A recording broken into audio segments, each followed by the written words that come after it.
Awesome. Awesome. Now that we're going live everywhere, hello and happy Monday to everyone. We're so excited to be here with our 50 plus and fabulous women. And today we have Teri Glaspy with us, which we're so excited about. So hello, Teri. Hi, Maggie. Happy New Year. It's good to see you. Happy New Year. Yeah, we're just diving in. This is actually the first week we're back in our 50 plus and fabulous women, which is a lot of fun. And so Purse Strings will be here every Monday at 1:30 Central to bring our Purse Strings approved professionals to talk about one topic, really break it down, things that are, really important to females these days. Today, I think we're talking about goal setting, but, we have the Great Divorce, we have planning for retirement, we have Medicare, all these fun different things. So talking with a professional, breaking it down, real simple, easy, understandable steps. But then whenever you need a professional to reach out to, we have all our Purse Strings approved professionals at pursestrings.co, where they're all vetted and approved by Purse Strings to work with the female market. So they'll definitely be on your team and really have your best interest in mind. Teri Glaspy is one of our wonderful Purse Strings approved professionals. So she is on here starting the year off with us. I was just talking to her. She is in California, Northern California. We were just kind of discussing how different Northern and Southern California are. I'm in the Midwest, but sounds like a lot of fun out there. And so Teri, we like our sunshine out here, but I would appreciate some more snow like you guys get. We need it out this way. Well, we're at a balmy 6 degrees today, so you would also get that with it. Oh my goodness. Yeah, it's fine. It's fine. Bundle up. Just don't go out. You just don't go out. Well, thank you for having me here, and thank you for asking me to speak to this group. I love the title, and I fit right into that bracket. So definitely something I'm interested in. So I'll have to look at the group after the presentation as well. Just a quick note about who I am. I am a financial advisor. I'm also the founder of our firm, Vector Wealth Management, and you'll see our website is Vector Wealth Planning. But as an advisor, I often get the question of what do I do? And I like to answer that question by saying typically I work with professional women and women business owners who are looking for a defined roadmap to transition into a second chapter of life. Each of these women have their own stories, just like you and I do. And the conversation oftentimes starts with, I've been a professional woman all my life.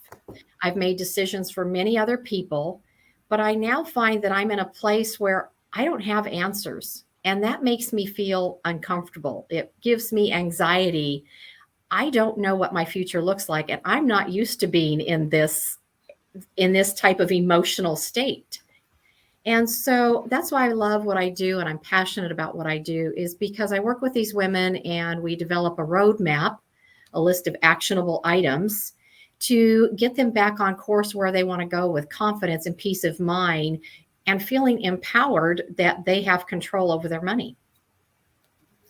That's a great feeling. It's a great feeling to have.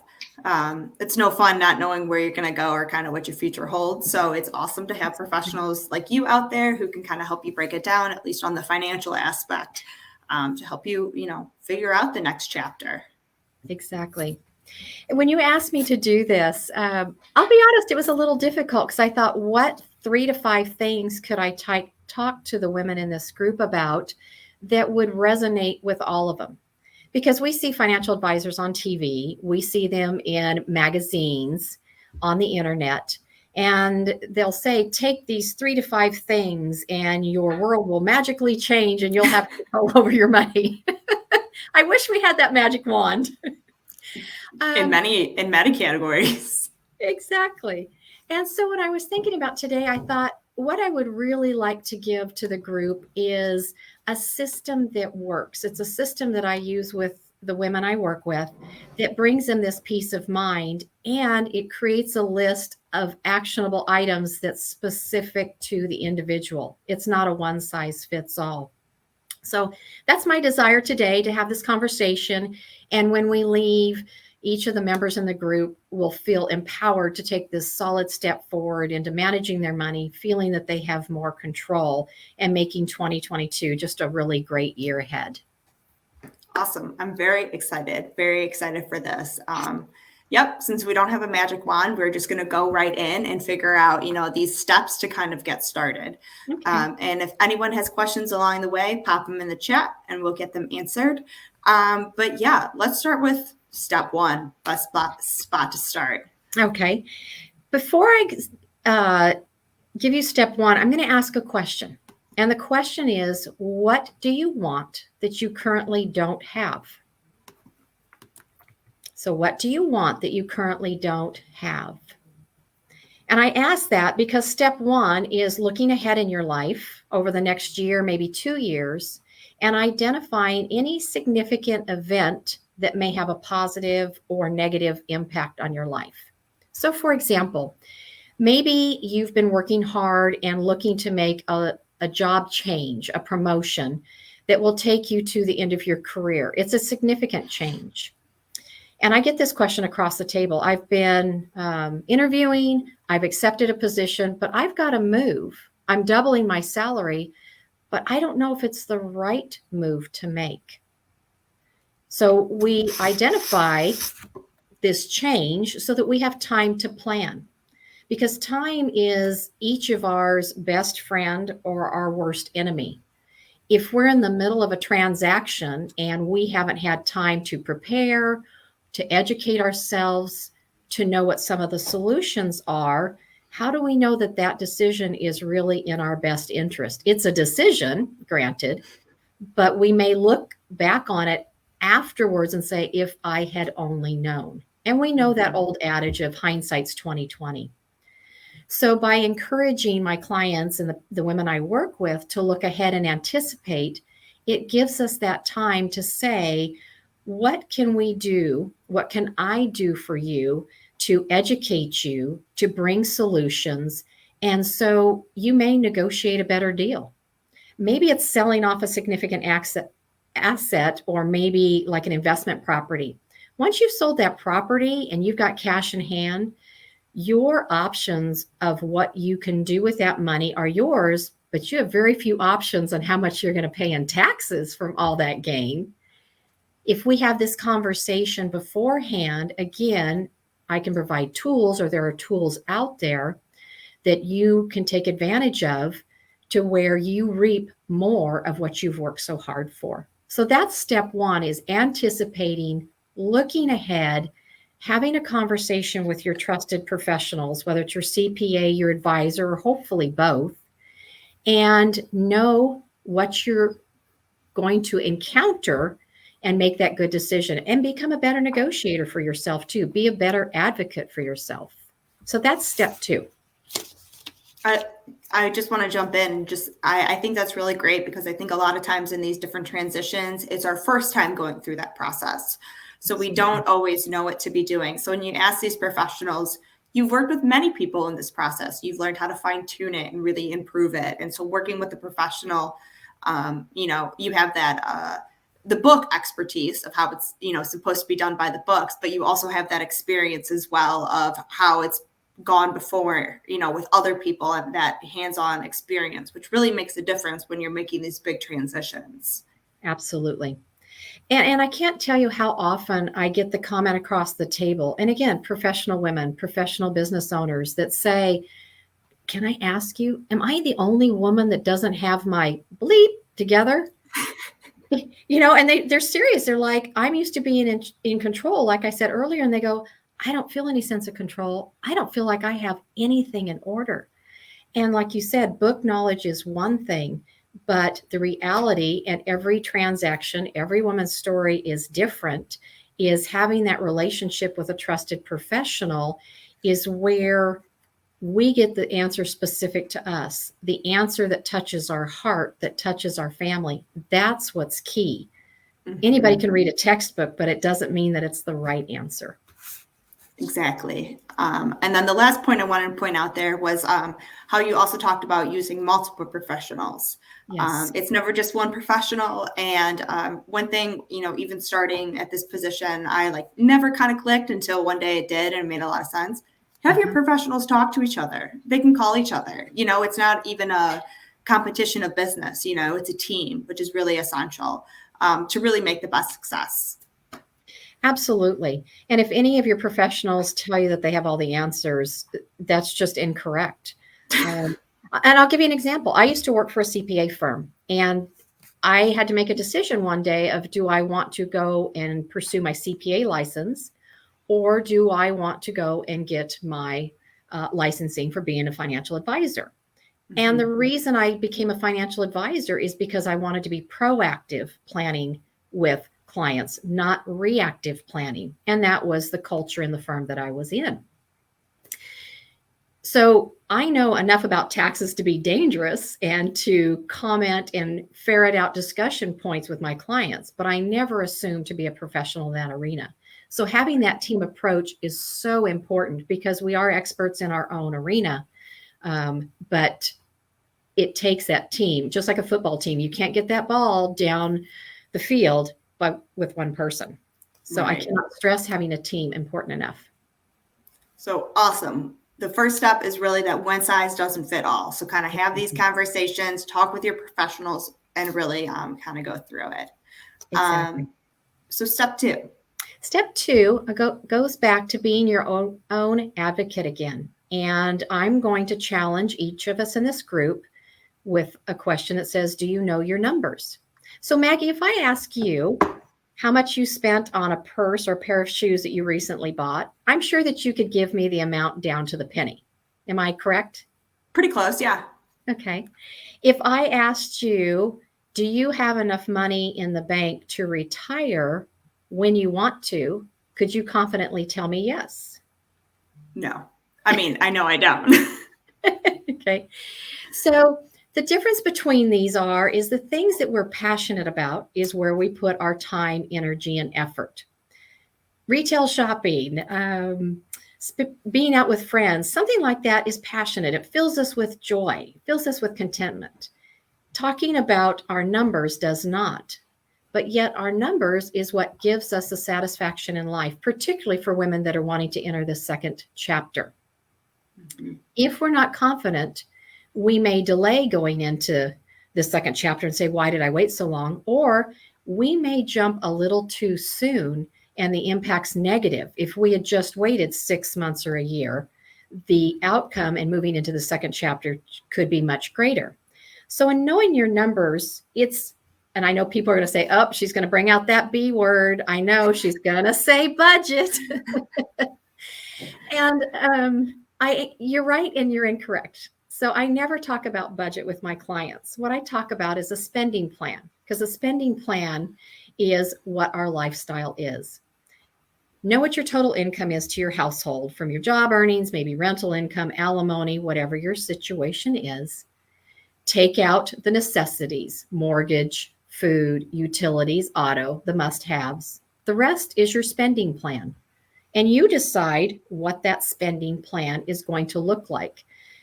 We're not small children anymore that need to be told no. Can I have this? No. Can I go do this? No. We're past that stage. We get to design our spending plan. When you're designing that spending plan, I'm going to ask you another question. Are you an investor or are you a saver? A saver is someone who takes their spending plan and spends first on all the things they want now and saves if there's something left over. An investor takes a spending plan, pays themselves first, probably makes charitable donations, because often our investors are very charitably minded, tithing to their church, spending, giving donations to SPCA, animals, youth organizations, etc., and then they live off the rest. Two notable things about both of those types is a saver typically does not arrive at their goals on time and prepared. They don't retire when they want to, and they're financially not ready to retire, often having to work 2 to maybe 5, 6, 7 years longer. An investor often shows up more prepared, on time, and can retire earlier in that example. Also, with the ability of having extra money to do things that they never have even thought about yet. So very different outcomes as you're knowing your numbers. What do you want that to look like? Are you a saver or are you an investor? And that's going to lead me into step 3 if you don't have any questions, Maggie. I don't, but I can see how those definitely make a big difference, especially if you're just relying on what you have left over. It'll probably be close to nothing because that's when I'll stop spending. Exactly. Since we've got a little extra time, it looks like here, I'm going to share an example, a story I have. Yeah, that'd be great. I work with 2 sisters, Abby and Bernice. Again, their names have been changed for privacy, and I have their permission to share the story. Both of them came to me as clients in their late 50s and wanting to retire at 65. So Abby, her goal is to retire, spend time with her grandchildren. Travel's not important to her. She likes books. She has a relatively quieter lifestyle. Bernice, on the other hand, loves to cook, loves to entertain, wants to travel through retirement. Very outgoing, very different goals for her. Abby has known her numbers. She balances her checkbook every month. She knows where every dollar goes, and she's done quite well saving for herself. So when she came to work for me, I asked her, why do you want to wait until 65 retire? Based on what you've told me, you could retire tomorrow and have everything that you want. So her sister Bernice, because they come in together, is sitting there all excited. And she said, is the same true for me? And I said, unfortunately, no. And it's not that she did anything differently than her sister. It's just that she had different goals that are going to require more. And because of that, she's going to have to work a little longer. Not much longer. She'll get to retire 63, 64 years of age, but a very different outcome. Bernice was not quite the investor her sister was, though she's a very good one. She was more of a saver to start with and then moved into being an investor later on. So I use that example to show the difference of over the long term, over many years, what that philosophy can look like. Do you get to retire tomorrow, which is a good surprise, or do you need to work a couple of years later? Yeah, that's a great story. I mean, it really shows how it can really, change a couple of years of working or not working in your life. But it's also very important to know what those goals of the 2 different women are. You can see, even though they're sisters, they had very different goals, which is important on that retirement plan, because traveling is much more pricey than just staying at home, or, going and hosting a lot of people is much more pricey than just feeding you. Exactly. And that leads me into step 3, which is goals. And people set goals and they just write them down and they don't take life. And what I mean by that, and I encourage my clients, is write down your goals. And then I want you to sit in that goal. I want you to envision what you're going to feel like when that time comes. What do you feel as an emotion with that goal? What are your senses? So, for example, for a client who I've been working with for the last couple of years, she said, I want to retire early and I want to be debt free. So we've put together this great roadmap that's gotten her there. And when I asked her this question 5 years ago, I said, I want you to describe to me what it's going to be like when you make that last mortgage payment. And that was her largest debt. That was the last one we're paying off. And she said, I'm going to celebrate. I said, what do your senses tell you? She said, I'm going to smell the poppers that I'm going to shoot off in my house after doing that. She said, I'm going to hear the cork from the champagne bottle, and I'm going to toast myself for doing this. And I said, great. Because when we live in our goals, it's a very different perspective than being at the bottom of a mountain looking up saying, in 5 years, I want to pay this amount of money off and be debt free. And as we're moving up the mountain to doing this and we hit roadblocks or barriers or we get tired, it seems like such a long path. Mm-hmm. But when we start at the top and look from that perspective, and we look down at the steps that are needed to be taken, when we get to those moments of frustration or fatigue, we say, wait a minute, I want that. I want my poppers and balloons. I want to hear the cork on that champagne bottle. And that spurs us on to keep going.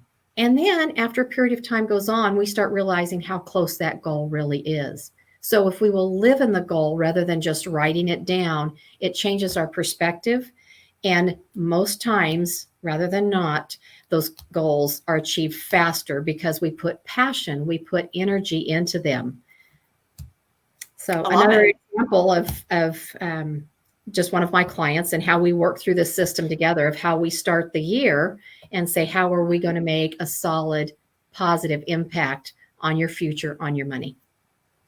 I love it. I love it. And I hear a lot about, envisioning and being that person now. And what does that person smell and feel and taste and things like that, which I love how she said she smells the poppers, that kind of sticky smell, but it's all excitement. So that's a lot of fun there. I love that. Absolutely. So not quite actionable steps like when we originally talked about today's topic, but with those three things of anticipating what your year ahead looks like, knowing your numbers, setting and envisioning the goals, each of the women that's on this viewing either today that's with us live or views us later, they can create their own list of actionable items that's specific to them that they're going to put time, energy, and effort into and look back at the end of the year and say, I did make a solid big difference for myself and my family. That's awesome. Yeah, it just starts with that goal and that vision to really, figure out what you want is kind of that first step, definitely. And so if, you gave all this great information today. And so when these women do kind of figure out what their ideal goal would look like, how do you help in this process? And my intention is never to take away from a relationship that they already have with a financial example, for example. My intent is to help wherever I can. So even if someone is working with another financial professional, I'm still open to a phone call, a 10-minute phone call, addressing a question and deciding whether maybe we do proceed forward with further dialogue or what is the next step for you to take. You knew the 3 from today, but what is the next step to keep you moving forward? And I can point them in the right direction. So I'm not automatically going to assume that I can help everyone attending today. But what I can offer is there's a lot of details that go into all of this. And I didn't want to get lost in the weeds and make another overwhelming presentation. What I offer is have a conversation with me if there's still questions. And in those questions, we can identify stumbling blocks, mental roadblocks, maybe financial roadblocks, and we can start to develop a roadmap to get you where you want to go. And that could be with developing a spending plan.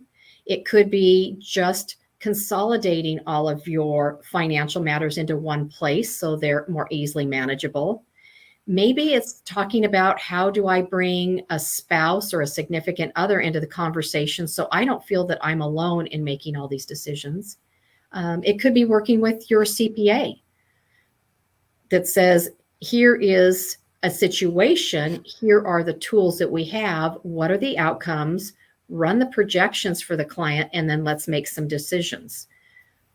We can talk about, I can help with planning for the future to make sure that your money doesn't run out before you do. So there's a lot more that goes into this. I just want to be a resource for women to feel comfortable to say, I don't know what I don't know, and I'm looking for guidance to get me to the next step. Can you help me? And the answer is absolutely yes. I have a website, vectorwealthplanning.com, and on there is a link that you can click on to contact me. I respond to emails within 24 hours. If you haven't gotten a response after that in 24 hours, something happened. I always do respond. Or a phone call where we can book a quick 10 minutes, 15 minutes max. I'm very respectful of your time, and just let's have a quick conversation about what's concerning you. And I love that. It's just an easy phone call. That's the thing we love about all our purse strings approved professionals is it's no hard sell. If it feels like a good fit, great. But we also understand that every professional is not a one size fit all. You can't help everybody. I can't help everybody. And that's just the way it is. But it's just a conversation, kind of getting those ideas out there, starting to make them real and seeing the process of how to really make those dreams a reality. Which I think sometimes picking up the phone can be the scariest part, just jumping in and actually making it real. But it's also the most invigorating as well. And to have somebody like you on your team can really launch you forward in those goals. You just said something really important, and it's what I tell all of the groups that I speak with is the first step is the most difficult. And once you've taken that first step, the rest get much easier. Yep. That's most things I've realized in life. You just got to rip off that front Band-Aid to get going. Exactly. And then it gets much easier. The race is on. Definitely. Well, I think we've gone away with some great steps today. I really appreciate you coming on and giving this valuable information to start the year off, to kind of get on the right foot. And so really appreciate it. Again, Teri Glaspy is one of our Purse Strings approved professionals. So you could check her out on our website, pursestrings.co. She also has her own website of vectorwealthplanning.com. And so we appreciate you coming on today again, Teri, and we will be back here again next week at 1:30. And we hope to see everyone there. Great. Thanks, Maggie. Thanks for having me on today. Happy New Year. It was awesome. Happy New Year. We'll talk to everyone soon. Bye. Bye-bye.